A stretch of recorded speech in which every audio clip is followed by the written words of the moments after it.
SuperTalk Mississippi media production.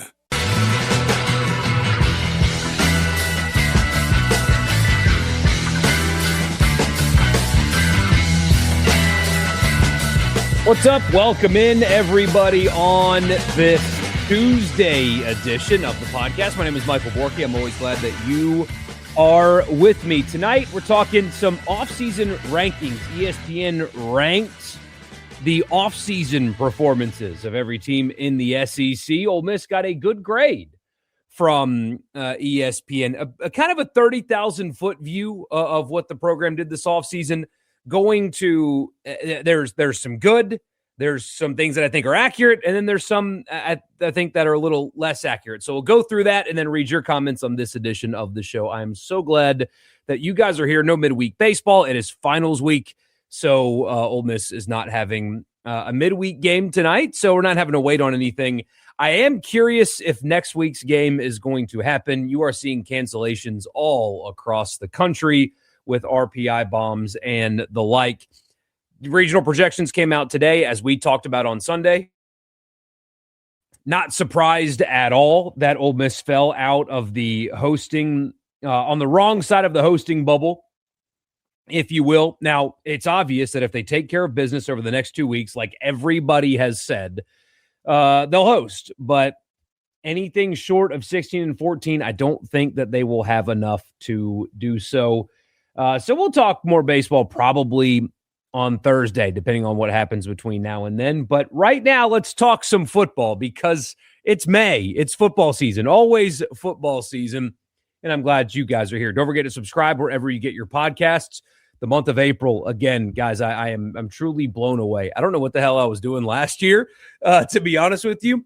Another massive growth month, April this year versus April last year. So I'm not a math guy. I didn't do the math. It's almost a 100% growth rate from April to last year to this year. So I don't know what happened or why you guys did that, but I'm very thankful that you did. And if you have not already, please subscribe so you can be part of that as well. Wherever you get your podcasts, also right here on YouTube, leave a like, comment, subscribe, all that good stuff. I would really appreciate you doing that. And this edition of the show is brought to you by Scruggs Farm, Lawn and Garden in Saltillo, Mississippi. They've got everything you need under one gigantic roof. Also, I haven't mentioned yet their toy section. If you've got little ones like me, the outside toys, they got inside toys too, but stuff that you want to get your kid in the yard and getting dirty and digging in the dirt and in the sandbox and stuff like that. Their selection of toys is also really outstanding. But the cheapest beer in town, they have a great fishing aisle. Obviously, anything for home improvement, for your yard, and most importantly, 0% on John Deere lawnmowers and tractors. 0%, 36 months on all commercial mowers, all from John Deere at Scruggs. If you want a Gator, it's 1.9% for 36 months. And again, 0%, 72 months on compact tractors and the big stuff, the Select 5 Series tractors. 3575 Tom Watson Drive in Saltillo. When you go to Scruggs, tell them that it was me that sent you there. All right, so ESPN, they did it for all 68 power conference teams, but I will look specifically at the SEC and Ole Miss. They ranked the offseason, the entire league. Sorry, my allergies are flaring up badly, so I'm going to have to mute and stuff like that so you guys don't hear it. Having a bad way right now. Also, speaking of that, because always when rain comes, it knocks all the stuff off the trees and gives me a little relief. A little bit more than rain coming tomorrow. Really we say at SuperTalk, we call it weather aware. It's a little cheesy, but possibility of tornadoes coming through the state tomorrow. Chance that there is one of those outbreaks. Weather looks kind of nasty. Just be safe out there. Get in touch with your people. And make sure that they're not being reckless with the weather because there's a chance that it gets nasty tomorrow. But anyway, ranking the offseason, they had Texas number 1, LSU number 2, Ole Miss, actually, they had number 3, the best offseason in the SEC. Here is how they laid it out. Key additions, they had Keaton Thomas, the linebacker from Baylor, Jonathan Maldonado, the edge from Nevada, Luke Farrelly, the linebacker from Cal. Key departures: Prince Will to LSU, Dejon Stribling to the NFL, TJ Daugherty to LSU as well. They list as one of the 3 key departures. I don't necessarily think that he is the third biggest loss from this team. I would have chosen a handful of guys ahead of him. Certainly the offensive tackles, Daquan Wright. I think Trey Wallace is a bigger loss than Daugherty, but that's what they put. And top incoming recruits: Demarius Yates, Dorian Barney, and Jace Matthews. There's a chance Barney plays this year, although that's a really talented group in the back end of the secondary. But anyway, that's what they listed there. Here's what they wrote under biggest coaching move. Pete Golding retained several key assistants from Lane Kiffin's staff, including Joe Judge, defensive coordinator Brian Brown, his group, and they put their titles next to it. I'm going to paraphrase some of this. His group of outside hires includes offensive coordinator John David Baker from ECU, veteran SEC assistants Marcus Woodson and Frank Wilson, and all that stuff. So they put their titles there. I do like this staff. Now, as we talked about before, it is totally fine and acceptable to believe that this team has a chance to be really good, but to have just basic questions of, what will the offense look like under John David Baker as opposed to Charlie Weiss Jr. / Kiffin? That's a fair question. What I've said to you before, and I'll say it again, it is much easier to believe that the offense will succeed because of where John David Baker actually came from. He obviously coached at Ole Miss before. Under Kiffin, there was overlap there with Golding, like there's familiarity. But more importantly, he went out, did it somewhere else under a defensive-minded head coach, and then came back.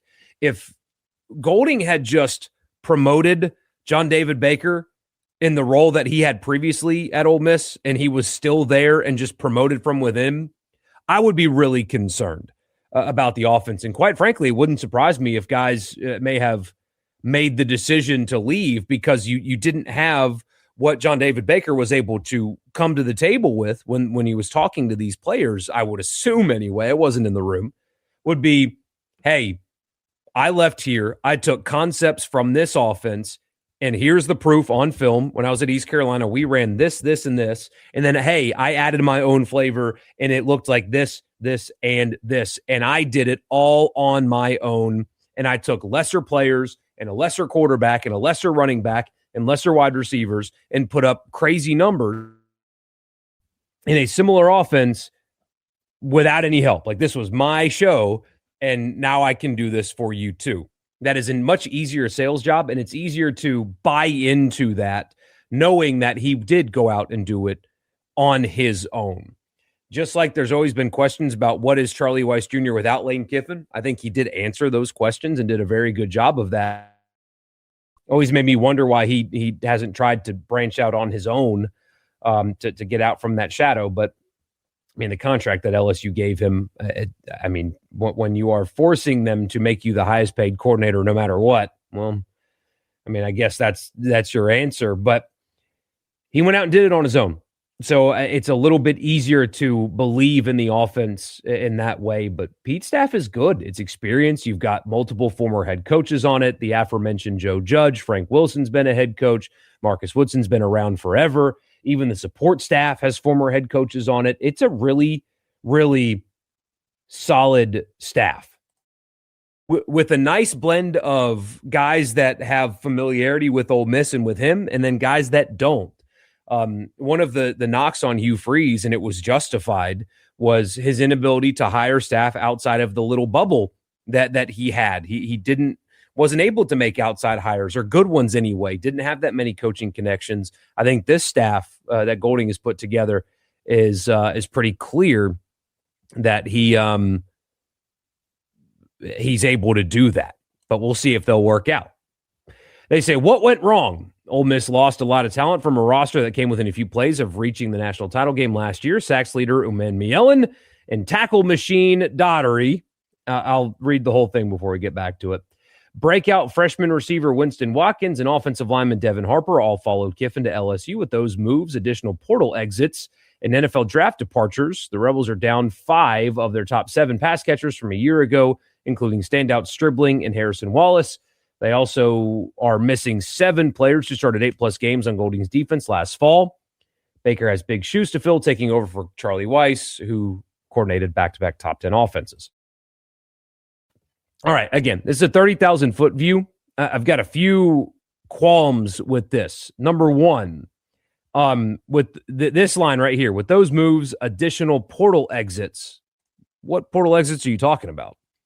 What player besides, I think Watkins would have had a role on this team, of course. And I think Harper would have had a role on this team too. But of the 4 guys that left for LSU, only 2 of them were starters. And one of them, they very clearly were recruiting over and has one of the worst PFF grades in the SEC a season ago. And they upgraded at that position at linebacker. But who else did they lose in the portal that's impactful? So I think that's a little bit of just like a throwaway line that says something that's not accurate. Prince Will, good player. Just good player. Needed to be better, especially against the run in particular, and also finishing sacks. He was very explosive, was very disruptive.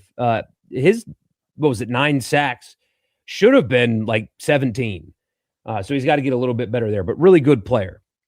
If you gave me the choice, though, of Uman Mielen or Maldonado, Renaud, and Purchase, and maybe they would have been able to keep Prince Will and also get at least one of those, not all 3. But I'll take the 3 as opposed to the 1. But again, good player, not dismissing that. The Daugherty piece of it, I think we've said this before, but everything you have heard out of Ole Miss during spring practice, during the offseason workouts, after they signed this portal class, is that they have rather dramatically upgraded the talent level at the linebacker position. That is one of the more confident things that I have said over the years doing this, quite frankly, is I think that Ole Miss has dramatically raised their talent ceiling, at least at linebacker, this season as opposed to last season.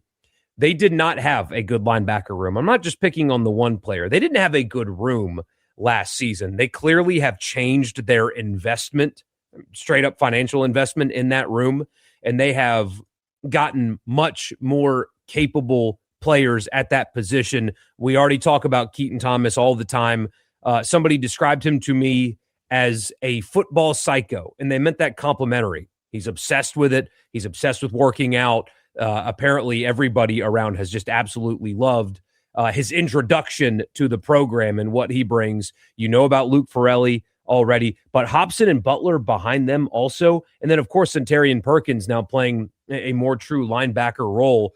I think it is abundantly clear that Ole Miss has done a lot of, I don't know if it's addition by subtraction. I don't know if that's the right explanation because it's addition by addition, but what they lost at linebacker is not impactful because of what they replaced those guys with in that room.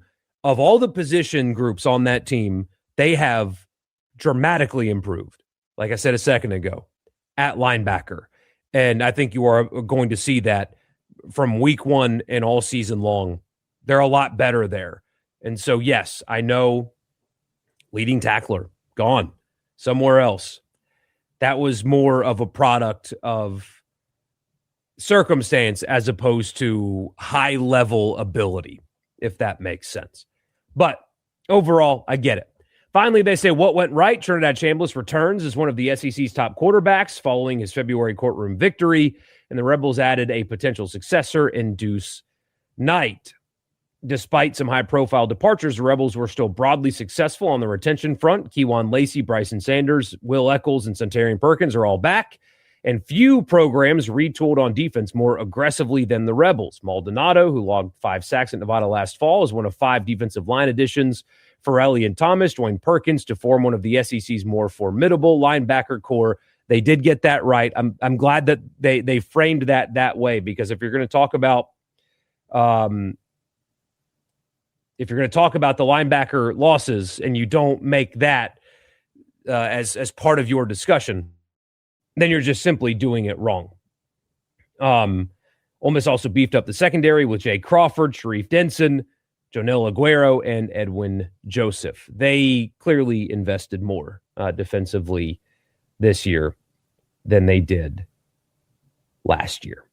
And it'll show. It'll show this fall. So, again, 30,000-foot view, I think that Ole Miss coming out after everything they went through, with this being the offseason discussion, is just, it's more, people are starting to kind of wake up to what this roster has. Now, there are questions. As I said a second ago, it's fair to have them. It is a coach that, while he handled the Kiffin departure admirably, it is now his program, and we will see. It is now his staff officially. We will see exactly what that turns out to be. But the fact that people are starting to move past the Kiffin thing and start looking at the team, the players, the experience, the staff, they're starting to like what they see, and Ole Miss is starting to get a little bit more recognition nationally, I believe. So we'll see if they can live up to that attention. The podcast is brought to you in part by Logan Smith Shelter Insurance. Give them a call anywhere in Mississippi. Doesn't matter where you are. If you need auto, home, life, or business insurance, he will take care of you with his award-winning services at 601-823-3500, 601-823-3500. And if you already have insurance, it's worth a phone call. What's 5 minutes going to hurt? It's not going to hurt you at all. And at least I don't think it will.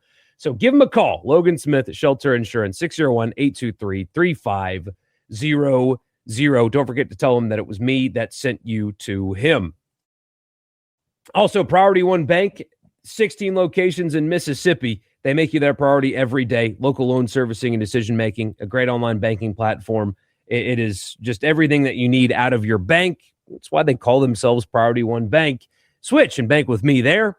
And also Advantage Business Systems for all of your Mississippi office technology needs. absms.com is the website. All right, to the comments we go. Been so busy, it's the first time I've caught you live in a week. Well, good to see you, man. Good to see you.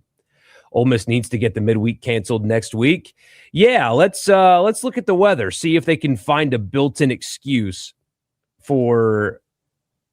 Does not appear that at the moment there will be a built-in excuse opportunity for Ole Miss. But everybody else is doing it just for the hell of it. So if everybody else is doing it, depending on how this weekend goes, might not be the worst idea.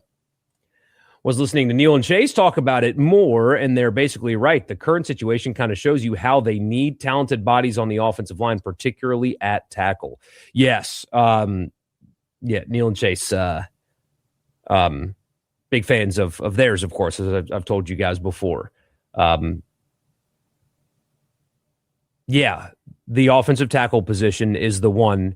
I'm very confident in the ceiling at every spot on the field, except for that one. It doesn't mean that they can't be good. The interior three returning really helps a ton because they should be good there.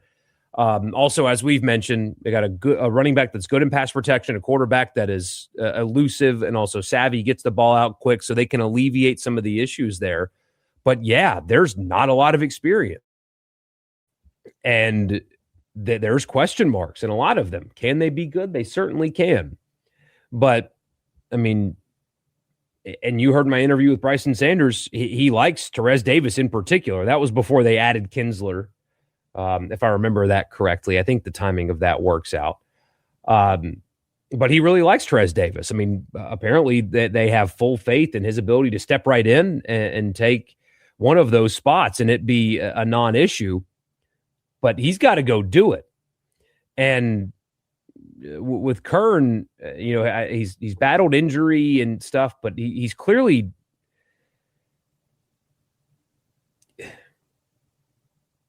needs to make better decisions, and his talent is evident, but he's not anywhere close to his ceiling right now. So that is the position. That is the position that you should have the most questions about. Don't know about you, but I expect Arch Manning to be preseason first team and Trinidad second. I do. I agree with you. I think if you go beyond the playoff run and judge Pete's staff in high school plus portal class, it's hovering around an A to me. I would give the offseason, quite frankly, truly an A+. You're not going to be able to sign the best players at every single position anymore. Even with the transfer portal, there are going to be holes somewhere on a roster. Kirby Smart, I played that clip for you. Even he admits it, that you're going to have roster holes somewhere. It's going to happen. Even the best programs in the country. There is not one thing that I can think of that has happened this offseason. The 3 arrests, that's dumb, right? But college kids are dumb, and college football teams, you've got 18 to 22-year-old guys that, they've been told they're the greatest thing since sliced bread at every level their entire life, and they do dumb things. I've got good friends that also got arrested in college, and they turned out to be just fine. So it's not just a football problem, but that's not ideal. That's something that you want to see stop. That's for sure. But other than that, man, considering the circumstances, if you're grading it on a curve, I guess it's an A+. There's not one thing that I can think of that Pete Golding did this offseason, and I thought, it's not good. Don't like that. Don't see this as a Joe Moorhead, Zach Arnett situation, as many would hope it will be. Many hope that it will be. Yes, I did get the hockey coach info. Thank you, Jody. Really appreciate you. Maybe a question for another podcast, but of the teams on Ole Miss's schedule, who would you rank this roster compared to in their SEC opponents? Also, the quarterback position, most notably. Georgia's the easy answer. Georgia and Texas are the easiest, most obvious answers. LSU also is very talented. That they are. We'll see if they can put it together. We'll see if Sam Leavitt can be better than he has been his entire career in a short time. But they're talented. It's those 3. Oklahoma has a chance to be a really difficult game for Ole Miss too. But you can't spend an offseason like we have talking about player retention and portal class and then turn around and say that they don't have a roster that is comparable with those 2. They do. Those are the teams that are most notably comparable to Ole Miss from a roster perspective and experience perspective on the schedule. They are in that tier. They should be anyway, and if they're not, there's a problem. What's your thoughts on the quote from Trinidad about how he seriously considered LSU? The LSU fans on social media had a field day with that one. Well, it's because they're dumb. Of course he considered it. They all did. If somebody's going to make you a job offer, you're going to listen, aren't you? To make that even a thing that is celebratory is bizarre. But again, what I've learned with the discourse around that is, here, hold on. I'll find it. There's a political meme, and I'm going to change one word to make it apply here. It's amazing how much LSU discourse is just them pretending not to understand things, thus making discourse impossible. That's what it is. Yeah, all of them. All of the good players on Ole Miss's roster had a chance to go to LSU if they wanted. All the good ones, anyway. And, of course, they... Okay, maybe not all of them, maybe not 100%, because there's one that we've made reference to earlier that would not have gone to LSU for anything, no matter what. But yeah, if I were their agents and their parents, I would advise them to listen anyway, regardless of how Lane handled the exit. If somebody's going to offer you an insane amount of money, you do have to hear the sales pitch out. Yeah, of course he considered LSU. That was his coach and his offensive coordinator. The fact that he and Kewan and Deuce in particular, those three guys, and even if you want to argue that Trinidad couldn't go and he was stuck because of the court thing, okay, we'll explain the other two. The fact that they considered it and stuck around is good. I kind of liken it to the overrated chant. Like, why do fans do the overrated chant? You're diminishing your own accomplishment. Like, you won the game and you're sitting here saying our win isn't good. You know what I mean? It's like that here. If people, and there's not that many, but a very small percentage of fans, I mean, I even got texted about on the radio show that word, like, that's crazy. He never considered it. He never would have gone. And I mean, I think it's better that they all got offered the opportunity. Look at it that way. They got offered the opportunity to transfer and a lot of money, and they said no. That to me is better than not getting offered at all and not considering it at all. Because they heard him out and was like, yeah, no, I'm good. As opposed to never hearing them out at all. Maybe that's just spin zone. I don't know. Good to see you, man. Hope you're having a great night too. Appreciate you being here. If they can get semi-close to the 2024 defense, really could be dangerous. I don't want to go there yet. I think that would be very off-season-y, is to compare them to what was arguably, anyway, the best defense in college football that year. But they do believe that there is more talent on the field defensively than there was a season ago. Every day they get closer and closer to the absolute chaos that will be week 3. Yeah. Apparently, per Matt Moscona, William Eccles was on his way to LSU as well. Well, I did not see him say that or what he said or the context of what he said. So I'm not going to respond to something I did not see myself, just for context purposes and stuff. And, I don't want to dive into weeds like that, especially if I'm not hearing them correctly. But Will Eccles was offered a lot of money at the final hour. And again, another thing where, I'm sure the phone was picked up, but does it really matter at the end of the day? What I can't figure out is where the Kewan was definitely going until they beat Georgia. Now, because that gets sent into my mentions all the time.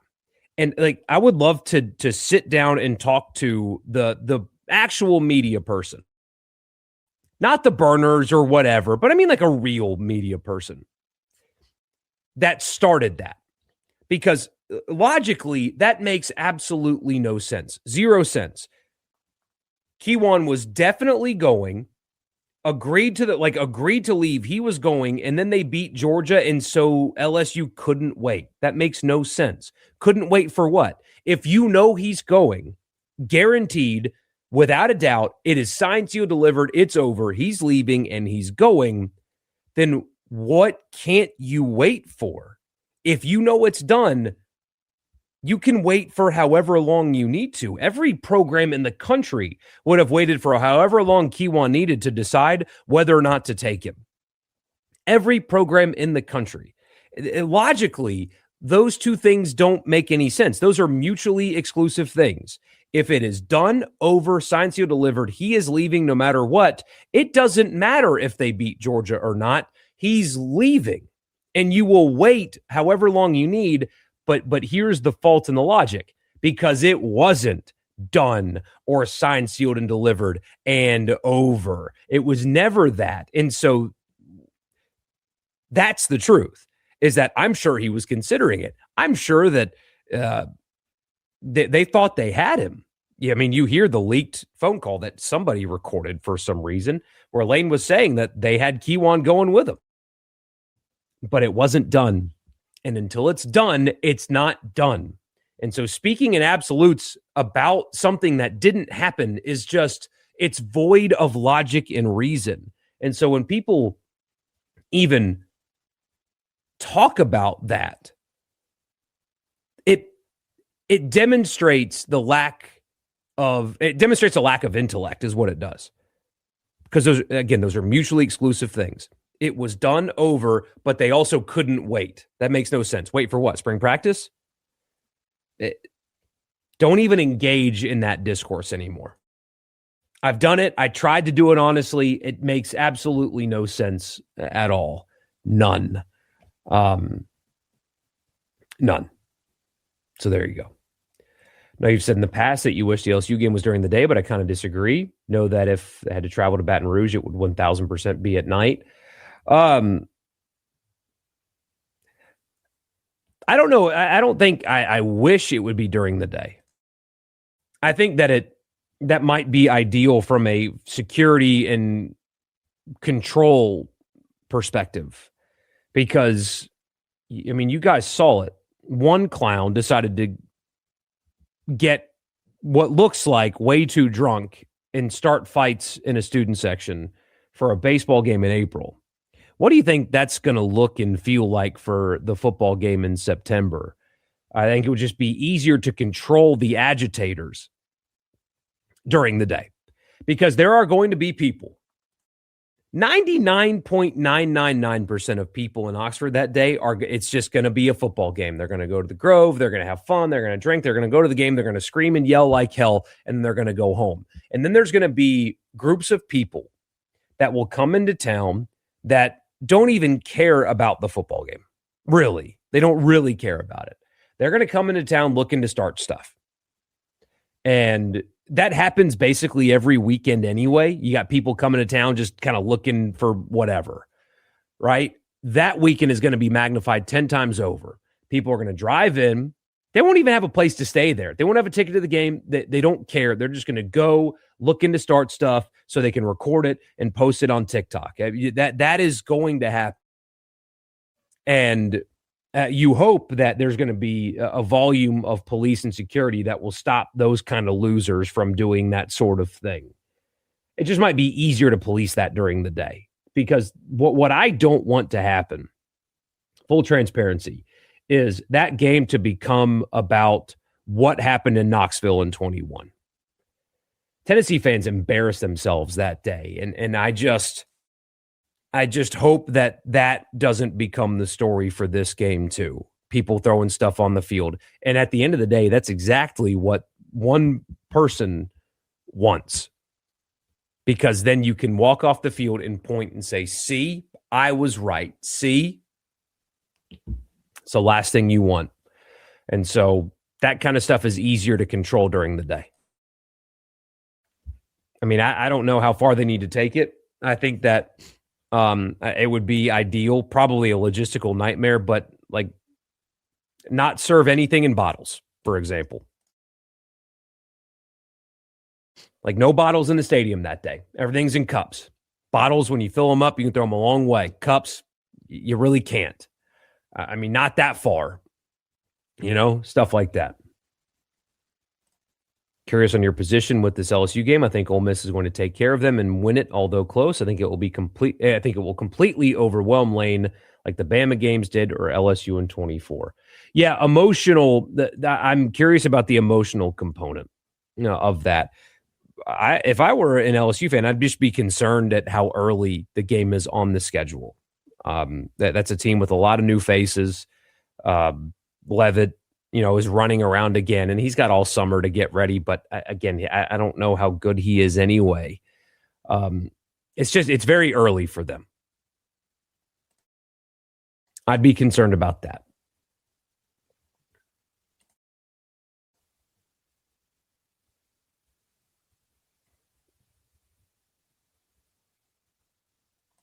Remember, I was curious things with this mostly newer offensive staff is the decision-making in-game not being as hyper-aggressive, increased field goals in the playoffs was cool with me. That's what won the Georgia game.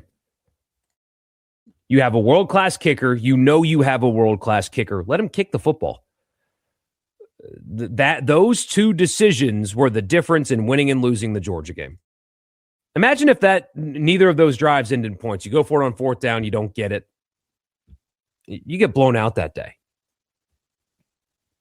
And yes, less aggression or stupidity. The Oklahoma game gets put away with ease, but they just let them right back in by being a little reckless. If you could have a drink with Pete, would it be a Busch Light or something fancy? Not fancy. He doesn't strike me as a fancy type. With Duke cutting a deal with Prime, I'll ask this: how much longer will it be until we see SEC games on Prime and Netflix? The only way that happens is if the ESPN television deal with the SEC gets blown up. That's it. So, I mean, you got that's a long ways away from an SEC perspective, unless they start subleasing their games, which I guess is possible. I wanted to ask you more about Sam Leavitt, even though this is meant to be focused on Ole Miss. Kiffin is good with quarterbacks, but the Leavitt situation rubs me the wrong way. He was clearly not their first option for a reason, I think. Also coming off of an injury. He is not the most talented quarterback on their roster. And, I mean, maybe I'm cynical. I wouldn't be surprised if he doesn't end the season as the starter. Now that I said that, he's going to win the Heisman. But, yeah, I think that next year, the quarterback situation there will be much better than this year, I think. And again, he's good with quarterbacks. The system is QB friendly. He's got some talent. I've just seen a whole lot of bad, and it's not like Dillingham's bad with quarterbacks either. I mean, let's not act like he's leaving a Hugh Freeze coached offense and going there. I mean, he's been in a good system with a good play caller and a good developer, and it just hasn't been super great.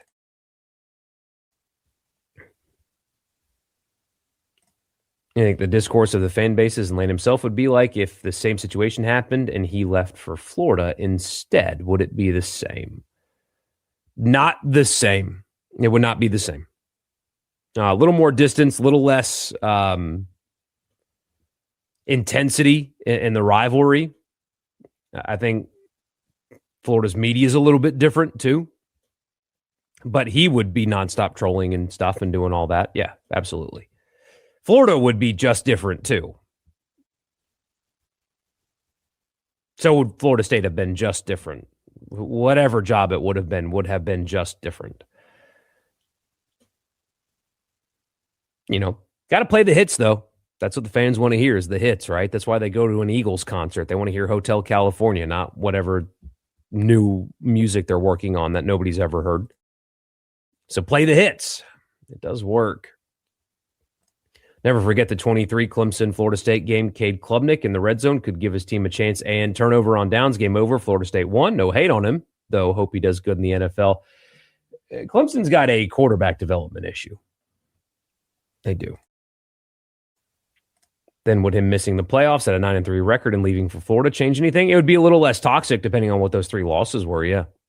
If Austin Simmons never gets hurt, they go 8-4, and it's a pretty clean breakup. But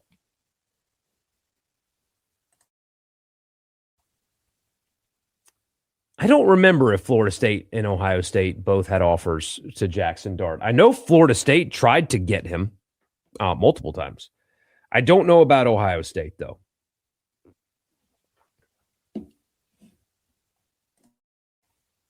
They also got paid a lot of money to stay. Yes, LSU fan Shane. Of course, yeah, of course they did.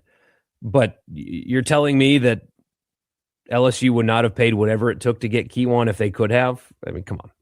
Yes, of course they got paid to stay, but they chose to stay. I mean, LSU just dropped what?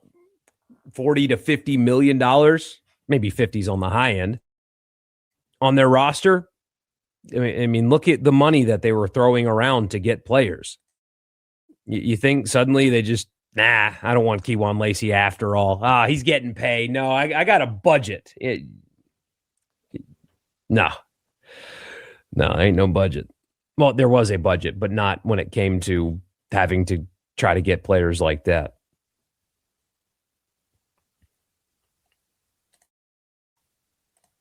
genuinely think the majority of big media people in college football don't get the full grasp of what this 2026 Ole Miss team is going to be. You're starting to see a wake up, though. I saw an interview, like a clip, I didn't watch the interview, but a clip of Andy Staples, like, hey, this guy's pretty awesome. Draft analyst on Trinidad, same thing. He's like, I have him ahead of Sorsby. I have him ahead of a lot of these guys. People are starting to wake up a little bit. It's going to be violent on September 19th, and doesn't help that there are certain agitators online to drive this. Yeah, I mean, it would really help if certain people would try to bring the temperature down, although I guess people wouldn't totally listen. But I hope not. And that's what I was getting at earlier is there are going to be people in town that are going to just try to start fights. And I hope that the police and the security are able to swiftly deal with that and make sure that those people are not around for very long. You know what I mean? Because they're going to try. Opinion about the media that covers college football is that they don't do any research. They pick the brains they know, write stories about them in the offseason, and act surprised when they end up wrong. Well, you see that with the playoff discourse, the expansion discourse. I like Josh Pate a lot. I just think he's so off on the playoff conversation, not from the 12 to 24. He's spot on there, but the college football is actually better in the BCS era. Yeah, if you were a fan of three programs, sure. Yeah, of course it was. Not for everybody else. You just gaslit everybody else into thinking that the Music City Bowl was an accomplishment, and it was not. It felt like one because you were convinced that it was, because winning a title was so out of your grasp because the system didn't allow you to. Now it does. Was at the Tennessee game in 21. Someone sitting in front of me got nailed with a beer bottle. It was so embarrassing. See, that's the kind of stuff that you can't let happen. You can't let that happen.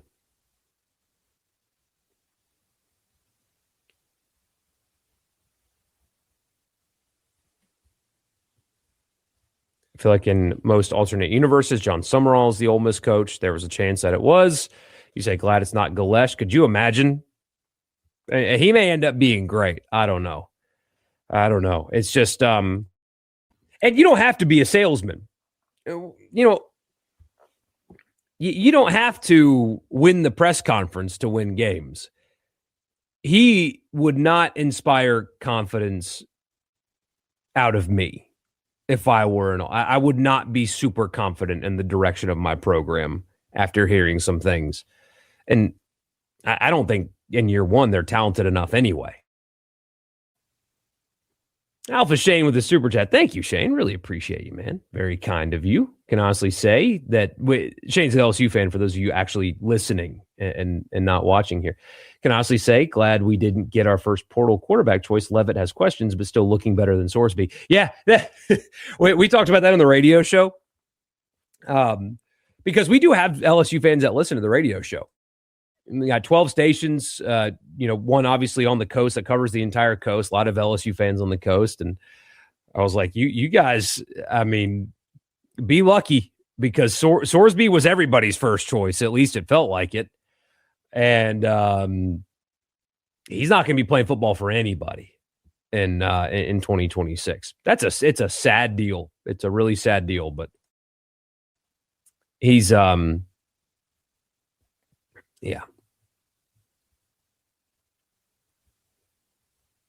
As of now, what SEC football programs do you think are in the wilderness, as in a mostly losing product that doesn't have a lot of momentum for the time being? Arkansas is, that answer is easy. Arkansas. At least Mississippi State's got Kamario Taylor, and they got some weapons offensively. State would be the next answer. Arkansas, Mississippi State, South Carolina. Although, I mean, they've got a high ceiling, but a very low floor this year. But, I mean, it's Arkansas.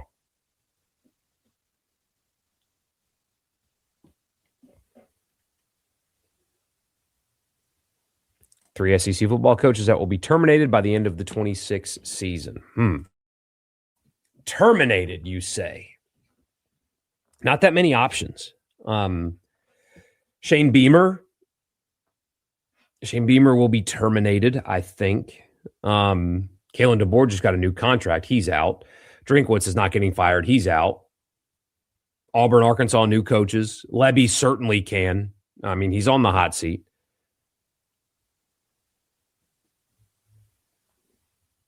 There's not that many options, though. A lot of coaches that are either new or with new contracts. I mean, it's Beamer, Lebby. Those are the two.